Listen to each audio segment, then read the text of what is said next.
À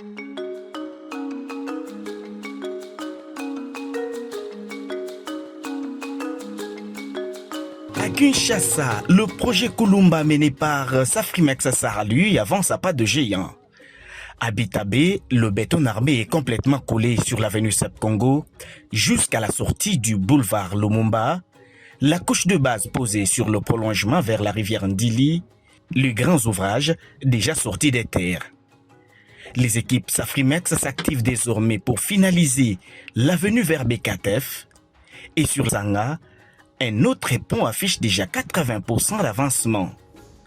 À Limete Kingabwa, les pieds du futur pont sur la rivière Ndili sont déjà dressés. Sur l'autre rive, à Massina, les travaux s'accélèrent pour achever l'ouvrage avec la pose des 10 autres pieds. Ce pont parallèle au pont-rail reliera la 14e et la 15e rue avec une mission claire de désengorger le boulevard Lumumba, l'un des axes les plus saturés de la capitale. En visite d'inspection en octobre dernier, l'ingénieur Victor Tumbachikela, directeur général de l'OVD, et Echam Soufan, directeur général de Safrimex, ont constaté l'évolution de ces projets stratégiques. Le DG de l'OVD a salué la qualité et le professionnalisme de Safrimex avec un taux d'exécution de 52%. Nous nous sommes plus focalisés au niveau de ce pont. Parce qu'il y a 2 ponts dans ce projet. C'est un projet de 6 km 800 avec la construction de 2 ponts. Le pont qui est déjà, l'infrastructure, elle est déjà construite. Aujourd'hui, on est en train de voir pour aller vers l'infrastructure, la superstructure. Mais par contre, ici, c'est le pont le plus long de 40 mètres qui va être à un niveau plus haut, comme vous voyez le pont qui est de l'autre côté. Et comme vous avez remarqué avec moi, on vient de battre les pieds de l'autre côté. Il y a 10 pieds qui viennent d'être battus de l'autre côté. Maintenant, l'entreprise est venue de ce côté ici pour pouvoir procéder maintenant au battage de 10 autres pieds qui vont constituer la plateforme pour faire la semelle et puis remonter avec l'infrastructure pour permettre à ce qu'on puisse faire le pont. Mais pas seulement ça, mais de l'autre côté, vous avez vu qu'il y a le mur de soutènement qui va être construit. Parce que la route sera en remblai en tenant compte de la hauteur là où se trouve le pont. La route, c'est à peu près au moins 6 à 8 mètres. Donc, nous devons faire un remblai qui va permettre à ce que nous puissions relier ici et 15e rue. Donc, c'est un travail de titan, comme vous le voyez à côté. On est en train de fabriquer déjà les armatures pour les pieds. Et on est en train de faire la préparation pour faire le battage des pieds.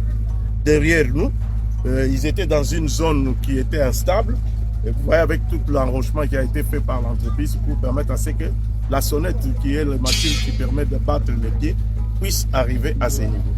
Alors dans l'ensemble du projet, vous verrez très bien que les caniveaux sont presque arrivés à ces points.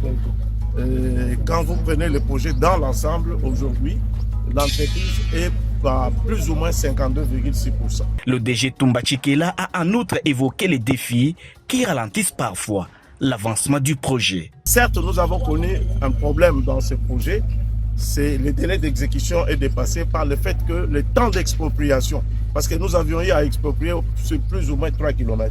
Et la procédure pour arriver à cette expropriation, ça prend du temps. Et cela a impacté négativement sur les délais d'exécution. Et nous sommes en train de voir comment permettre à l'entreprise de travailler convenablement en faisant un avenant pour faire un autre délai d'exécution qui permettra à l'entreprise de rentrer là-dedans et de pouvoir terminer les travaux très rapidement. Nous avons connu beaucoup d'obstacles sur ce projet. Comme vous les voyez devant moi, vous avez les poteaux de la SNEL qui sont dans l'emprise de la route.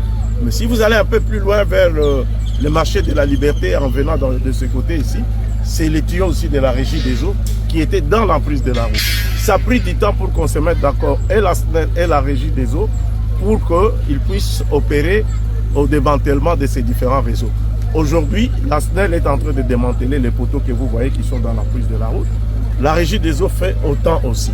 Et nous pensons s'ils accélèrent les travaux, à ce moment l'entreprise va disposer de l'emprise de la route correctement et ça lui permettra d'avancer aussi parce que vous avez des parties où en principe il devait commencer déjà à asphalter.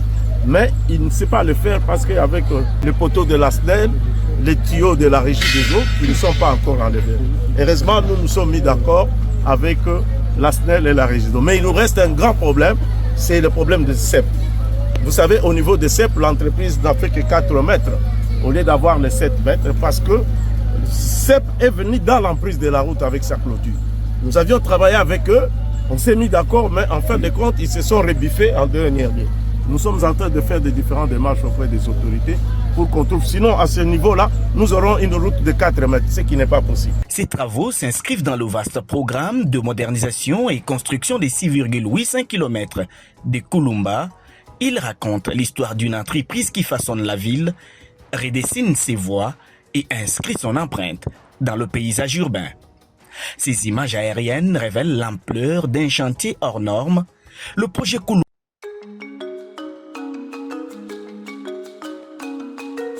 c'est le véritable moteur du développement urbain en République démocratique du Congo.